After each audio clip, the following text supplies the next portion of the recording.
আজ আমি আপনাদের চিচিঙ্গা দিয়ে খুব সহজ এবং খুবই সুস্বাদু একটা রেসিপি তৈরি করে দেখাবো, চিচিঙ্গা পোস্ত। এই রেসিপিটি আপনারা গরম গরম ভাতের সাথে সার্ভ করতে পারেন।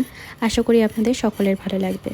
তো এখানে আমি 250 গ্রাম চিচিঙ্গা নিয়েছি। এখন প্রথমে চিচিঙ্গার গায়ে যে খোসাটা আছে সেটাকে এইভাবে একটুখানি ঘষে নিতে হবে। তারপর এইভাবে চাকা চাকা করে কেটে নিতে হবে। একদম সরু সরু করে কাটতে চেষ্টা করবেন যতটা পসিবল হয়। তারপর মাঝ বরাবর এইভাবে একবার কেটে দিতে হবে। তো এইভাবে আমি চিচিঙ্গাগুলোকে কেটে নিয়েছি। এখানে আমি 250 গ্রাম চিচিঙ্গা ব্যবহার করেছি। এইভাবে সরু সরু পাতলা পাতলা করে কেটে নেওয়ার পর ভালো করে আমি চিচিঙ্গাগুলোকে একবার ধুয়ে নেব। এই রান্নায় আমি অল্প পরিমাণে পেঁয়াজের ব্যবহার করব। আপনারা চাইলে কিন্তু পেঁয়াজ ছাড়াও নিরামিষভাবেও এই চিচিঙ্গা পোস্তটা বানাতে পারেন। প্রথমে কড়াই দিয়ে দিচ্ছি কিছুটা পরিমাণ সরষের তেল। তেল গরম করে এর মধ্যে ফোড়নের জন্য দিচ্ছি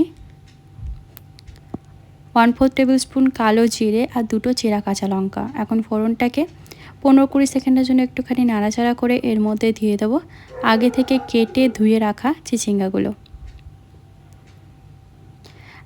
আর দিয়ে দিচ্ছি ছোটো সাইজের 2টো পেঁয়াজ কুচি। এখন ফোড়নের সঙ্গে পেঁয়াজ আর চিচিঙ্গা একটুখানি নাড়াচাড়া করে নিচ্ছি। এবার এটাকে ঢাকা দিয়ে 2-3 মিনিট একটু রান্না করে নেব। ততক্ষণ একটা মশলা আমরা তৈরি করব। তার জন্য মিক্সিং জারের মধ্যে দিচ্ছি 2 টেবিল স্পুন পোস্ত। আর এর মধ্যে দিয়ে দিচ্ছি এই পোস্তর আন্দাজ মতো অল্প পরিমাণে লবণ আর কাঁচা লঙ্কা। এখন এই পোস্তটাকে আমরা একটা ফাইন পেস্ট তৈরি করে নেব। আপনারা চাইলে অবশ্যই কিন্তু এই পোস্তটা শিলনোড়াতে বেটেও করতে পারেন। তো এদিকে আমি 2 মিনিটের মতো ঢাকা চাপা দিয়ে রেখেছিলাম। দেখুন কতটা পরিমাণ জল বেরিয়েছে। এখন এর মধ্যে দিয়ে দিচ্ছি পরিমাণ মতো লবণ আর খুবই অল্প পরিমাণে হলুদ গুঁড়ো। চিচিঙ্গাটাকে সেদ্ধ করার জন্য কিন্তু আলাদা করে জল দেওয়ার কোনো দরকার পড়ে না। চিচিঙ্গা থেকে যে জল বেরোবে সেই জলেই কিন্তু খুব ভালো করে চিচিঙ্গাটা সেদ্ধ হয়ে যাবে।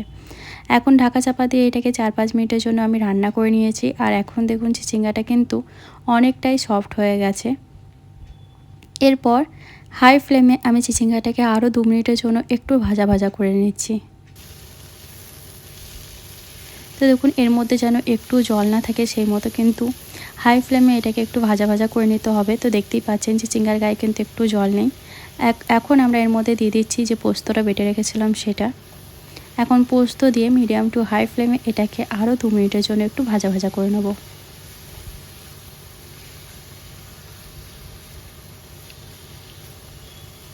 তো দেখতেই পেলেন কত সহজে এবং কত কম সময় কিন্তু আপনারা চিচিঙ্গা পোস্ত এই রেসিপিটি বানিয়ে ফেলতে পারবেন। এখন এর মধ্যে দিয়ে দিচ্ছি 1/2 টেবিল স্পুন চিনি। তো পোস্ত দেওয়ার পর আমি মোটামুটি 2 মিনিটের জন্য এটাকে রান্না করে নিয়েছি। এর থেকে বেশি রান্না করার দরকার নেই পোস্ত দেওয়ার পর। সব শেষে এর মধ্যে দিয়ে দেবো 2 টেবিল স্পুন কাঁচা সর্ষের তেল। যেহেতু পোস্ত দেওয়া আছে কাঁচা সর্ষের তেল দিলে কিন্তু এর স্বাদটা আরও বেশি বেড়ে যায়।